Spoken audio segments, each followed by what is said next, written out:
మాట్లాడండి సార్. దయచేసి మీరు మా గొంతు నొక్కుతున్నారు. ఈ సభలో ఈ రోజు ఏ పార్టీకి ఎంత ఇచ్చారో చెప్పండి సార్. మీరు చెప్తాను నేను. సభలో ఏ పార్టీకి ఎంత ఇచ్చారు, సభ్యుల సంఖ్య ఎంతో చెప్పండి, అప్పుడు బయటపడుతుంది. చెప్తాను. మా గొంతు నొక్కుతున్నారా లేదా చెప్తాను. అధ్యక్ష, రెండు విషయాలు అధ్యక్ష. ఉదయం గౌరవనీయులు ముఖ్యమంత్రి గారు ఆయన ఈ సభను తప్పుదోవ పట్టిస్తూ, పాపం తొందరపాటు ఎక్కువ మన ముఖ్యమంత్రి గారికి.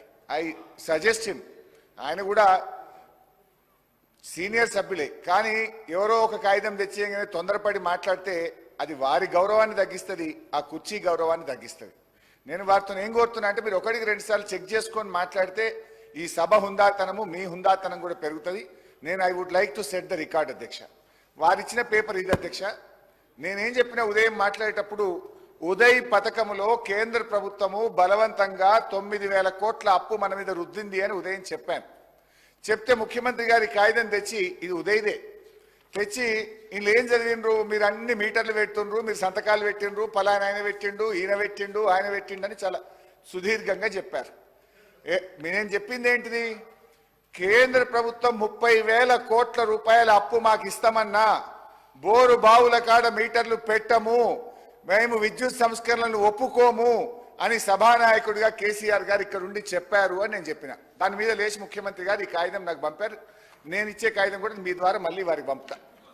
ఇందులో ముఖ్యమంత్రి గారు ఇచ్చిన కాగితంలో ఇది ఎప్పుడు ఉంది అధ్యక్ష, జనవరి 4, 2017. ఈ కాగితంలో ఎంత స్పష్టంగా ఉందంటే, installation of smart meters for all consumers other than agriculture consumers, వ్యవసాయ బోరు బావులకు కాకుండా ఇది మీటర్లు, పాత మీటర్లు ఉన్న చోట కొత్త మీటర్ పెట్టడం, రిప్లేస్ ఏ తప్ప స్మార్ట్ మీటర్ తప్ప అసలు కొత్తగా మీటర్లు పెట్టే ముచ్చటనే ఇలా లేదు. ఇక నేను చెప్పిన కాగితం ఇది ఎప్పుడొచ్చిందంటే 9th June 2021. 9th June 2021 కేంద్ర ప్రభుత్వం మనకు పంపిన కాగితం ఇది అధ్యక్ష. Ministry of finance, department of expenditure నుంచి వచ్చిన కాగితం. ఇందులో స్పష్టంగా వాళ్ళు ఏం చెప్పారంటే, the special dispensation has been recommended for each year for a 4 years period from 2021-22 to 24-25. This borrowing space will be in addition to the regular borrowing limit 4% of GSDP, including 0.5% linked to incremental capital expenditure. అని ఇందులో స్పష్టంగా ఏమన్నారు, ఏ రాష్ట్రాలు అయితే ఈ 0.5% అదనంగా అప్పు తీసుకోవాలనుకుంటున్నారో మీ ప్రతిపాదనలు పంపండి, మేము మీకు వరుసగా 4 ఏళ్ళు ఇస్తామన్నారు. 4 ఏళ్ళు మనం తీసుకుంటే 30,000 కోట్లు వచ్చేది. కానీ ఈ విద్యుత్ సంస్థల్ని ప్రైవేట్ పరం చేయొద్దని, రైతులకు ఇబ్బంది రావద్దని, వ్యవసాయ విద్యుత్ బావులకు మోటార్లు పెట్టొద్దని ఆనాడు మేము తీసుకోలేదని చెప్పాము అధ్యక్ష. ఈ కాగితం మీ ద్వారా గౌరవ ముఖ్యమంత్రి గారికి పంపిస్తున్నాను అధ్యక్ష. ఇకపోతే గౌరవనీయులు బట్టి విక్రమార్క గారు, సరే విక్రమార్క అన్నగారికి ఒక విషయంలో నేను ధన్యవాదాలు చెప్తా. విక్రమార్క అన్నకు నేను చెప్పే ధన్యవాదాలు ఒక్కడే నిమిషం ఎందుకంటే విద్యుత్ కనెక్షన్లకు మీటర్లు పెట్టమని చెప్పినందుకు వారికి ధన్యవాదాలు. రెండో విషయంలో కూడా నేను థ్యాంక్స్ చెప్పాలి బట్టి గారికి. ఉదయం ఆసరా పెన్షన్లు పెండింగ్లో ఉన్నాయని చెప్తే సాయంత్రం కల్లా రిలీజ్ చేసి పెన్షన్లు పెండింగ్ లేవని చెప్పినందుకు వారికి కూడా ధన్యవాదాలు.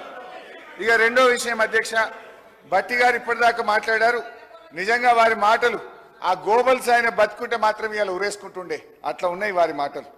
ఇకపోతే అధ్యక్ష, బట్టి గారు వారు ఓ మాట అన్నారు, నేను బిట్రేయల్ గురించి మాట్లాడితే బట్టి గారు చాలా బాధపడ్డారు.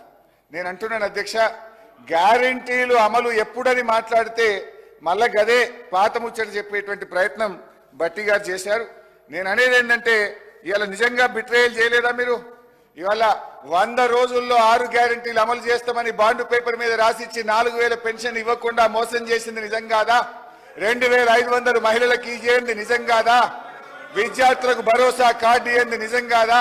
అందువల్ల ఆ మాట మాట్లాడిన తప్ప మేము ఉద్దేశపూర్వకంగా మిమ్మల్ని ఏమి అనాలనుకోలేదు అధ్యక్ష.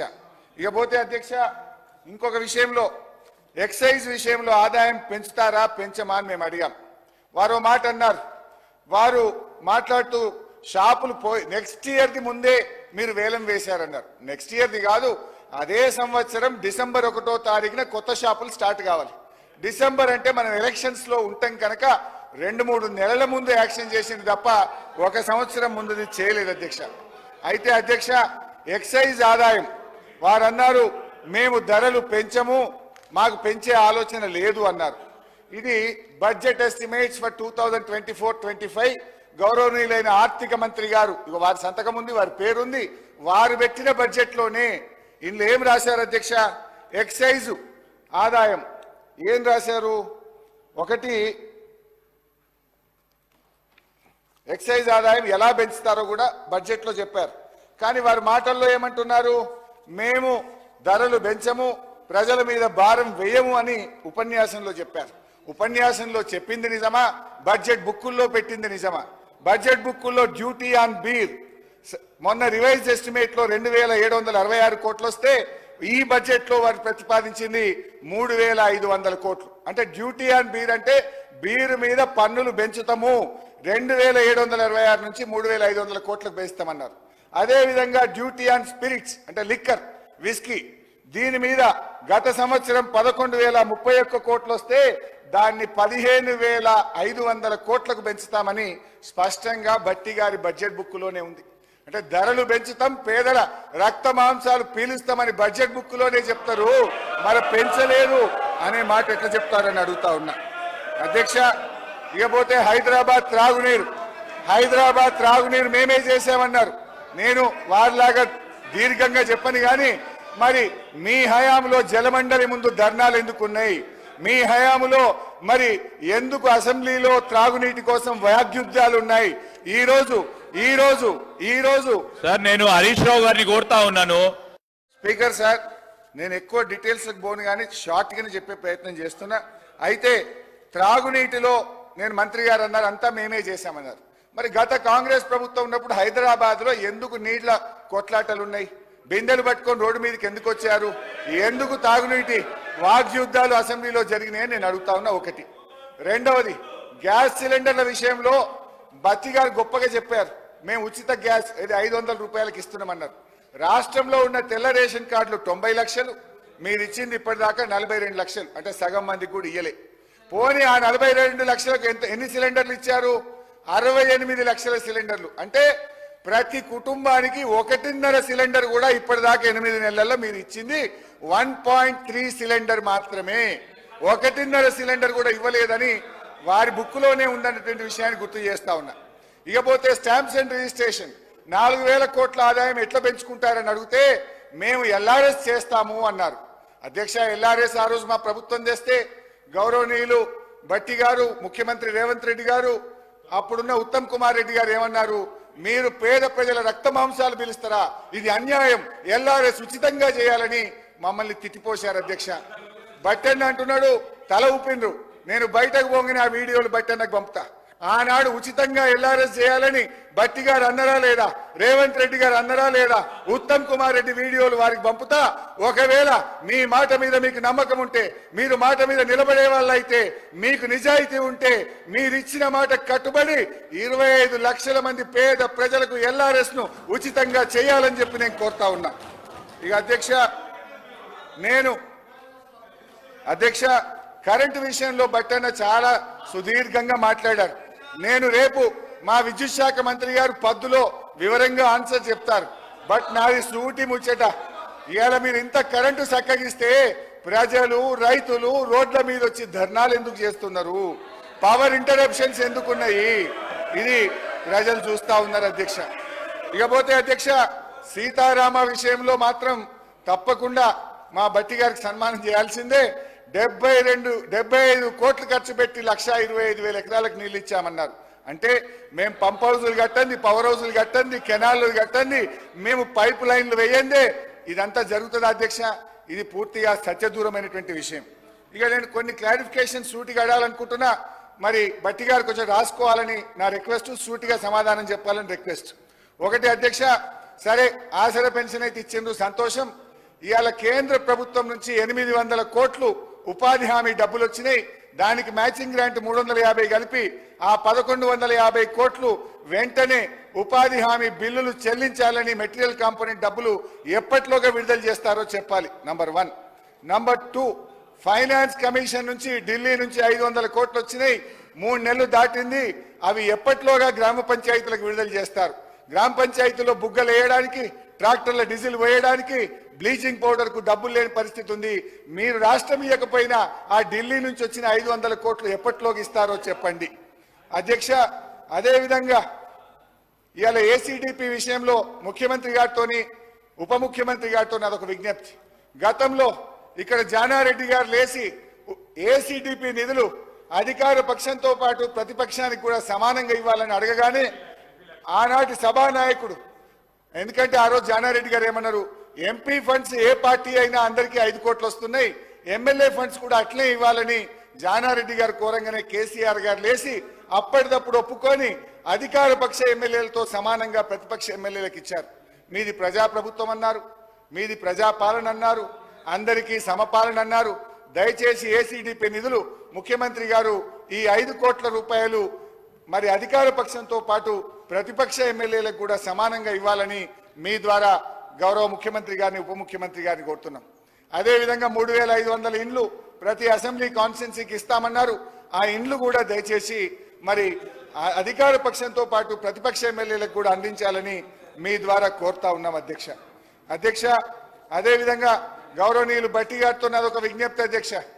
చాలా మంది పేదలు 5 లక్షలు, 10 లక్షలు, 20 లక్షల లోపు బిల్లులు ఉన్న వాళ్ళు చాలా మంది తిరిగి అలసిపోతా ఉన్నారు. గతంలో మా ప్రభుత్వం ఉండగా మార్చి నెలలో కోటి రూపాయల లోపు ఉన్న బిల్లులన్నీ క్లియర్ చేసేవాళ్ళం. దయచేసి ఆ చిన్న వాళ్ళకు కోటి రూపాయల లోపు బిల్లులు ఉన్నాయని కూడా గత ప్రభుత్వాల్లో చేసినట్టుగా క్లియర్ చేయాలని, అవి ఎప్పట్లోగా చేస్తారో కూడా చెప్పాలని కోరుతా ఉన్నా అధ్యక్ష. అదేవిధంగా కళ్యాణ లక్ష్మి దాదాపు 1.5 లక్షల మంది పెళ్లిళ్ళై చెక్కుల కోసం ఎదురు చూస్తా ఉన్నారు. దాన్ని గ్రీన్ ఛానల్లో పెట్టి కళ్యాణ లక్ష్మి చెక్కులన్నీ కూడా విడుదల చేయాలని కోరుతా ఉన్నాను. ఫీజు రియంబర్స్మెంట్ డబ్బులు నేను డీటెయిల్ గా చర్చ వచ్చినప్పుడు మాట్లాడతా. 2014-15 మా ప్రభుత్వం అధికారంలోకి వచ్చినప్పుడు గత ప్రభుత్వం విడిచిపెట్టిన 2200 కోట్లు మొదటి సంవత్సరంలోనే ఫీజు రియంబర్స్మెంట్ ఇచ్చాం. It is a continuous process. దయచేసి ఫీజు రియంబర్స్మెంట్ ఎప్పట్లోగా చెల్లిస్తారో చెప్పాలని కోరుతా ఉన్నాను అధ్యక్ష. ఇకపోతే గౌరవనీయులు భట్టి గారితో ఈ ప్రభుత్వ పాఠశాలల్లో మిడ్ డే మీల్స్ వండినటువంటి వర్కర్స్ కు జీతాలు గాని వంట వండిన సామాగ్రి కూడా పెండింగ్ ఉంది. దయచేసి దాన్ని కూడా తొందరగా రిలీజ్ చేయాలని చెప్పి నేను కోరుతా ఉన్నా. ఈ రోజు కూడా మోడల్ స్కూల్ టీచర్లకు 27వ తారీఖు వచ్చినా ఇంకా జీతాలు పడలేదు. మీరు 1వ తారీఖు జీతం అన్నారు. మోడల్ స్కూల్లో పనిచేసే టీచర్లకు ఇంకా 9-10 జిల్లాల్లో జీతాలు పడలేదు. అదేవిధంగా సర్పంచులు, ఎంపీటీసీలకు దాదాపు 5 నెలల జీతం పెండింగ్ ఉన్నది. వాళ్ళ పదవీ కాలం ముగిసినా వాళ్ళకు ఇచ్చే హానరోరియం పెండింగ్ లో ఉంది. దయచేసి వాటిని విడుదల చేయండి. పాపం సర్పంచులు, ఎంపీటీసీలు దిగిపోయారు. వాళ్ళ చిన్న బిల్లులు పెండింగ్ ఉన్నాయి. దయచేసి వాటిని కూడా వెంటనే రిలీజ్ చేయాలని చెప్పి నేను కోరుతా ఉన్నాను. స్ట్రైట్ గా అడుగుతున్నాయి కదా సార్, నేనేం డీవియేషన్ చేయట్లే కదా సార్. భాయ్ సాబ్ మీకు కూడా మంచిదేనే, మీ కాన్స్టిట్యున్సీల పనులు ఇవాళ పింఛన్ పట్టదు కదా. నేను అడిగితే ఇవన్నీ పడితే మీకే లాభం కాదే, నన్ను ఎందుకు అడ్డుకుంటారే? మీరు ఎట్లా అడగలేరు, మమ్మల్ని అడగనియండి. మీకే లాభం మీ కాన్స్టిట్యున్సీల. ప్లీజ్ ప్లీజ్ అధ్యక్ష, ప్లీజ్ ప్లీజ్ ప్లీజ్ సార్ అధ్యక్ష, ఇంక్లూడ్ చేయండి ప్లీజ్. భట్టి గారిని ఇంకొక విషయం కూడా నేను స్ట్రైట్ గా దయచేసి అడగాలనుకుంటున్నా. అప్పులు 35,000 కోట్లు మాత్రమే మేము చేశామని మీ బడ్జెట్ ప్రసంగంలో చెప్పారు. ఇది ఎఫ్ఆర్బిఎం అప్పులు. బడ్జెట్ బయట మీ ప్రభుత్వం హడ్కో నుంచి తెచ్చిన 3,000 కోట్లు ఏం చేశారు? విద్యుత్ శాఖకి ఇచ్చిన గ్యారంటీ ఎంత? సివిల్ సప్లైస్ కి మీ ప్రభుత్వం వచ్చినాక గ్యారంటీ ఎంత? జిహెచ్ఎంసీ బ్యాంకుల దగ్గర తెచ్చిన అప్పు ఎంత?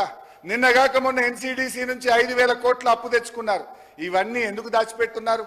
ఎఫ్ఆర్బిఎంది మాత్రమే చూపించి అవుట్ సైడ్ ద బడ్జెట్ వివిధ కార్పొరేషన్లకు గ్యారంటీల రూపంలో తెచ్చిన అప్పుల లెక్కలు ఎందుకు దాస్తున్నారు? వాటి వివరాలు కూడా మాకు చెప్పాలి. మొత్తం ఎంత తెచ్చారు? సివిల్ సప్లైస్ కార్పొరేషన్ లో గాని ఎలక్ట్రిసిటీకి ఎంత గ్యారంటీ ఇచ్చారు? హడ్కోకి ఎంత ఇచ్చారు?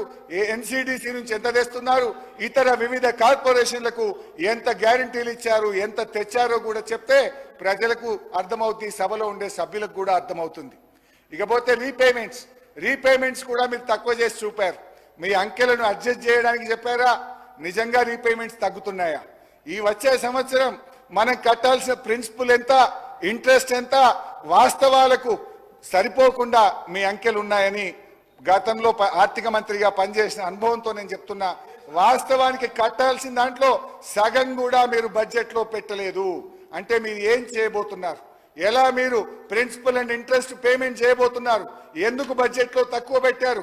యాక్చువల్స్ ఎంత, పెట్టింది ఎంత, ఆ గ్యాప్ను ఎలా పూర్తి చేస్తారో కూడా ఈ సభకు చెప్పాలని చెప్పి, మేము అడిగిన వాటికి సూటిగా చెప్పాలని చెప్పి కోరుతూ సమయం ఇచ్చినందుకు ధన్యవాదాలు. పాయల్ శంకర్ గారు ఒక్క నిమిషం. పాయల్ శంకర్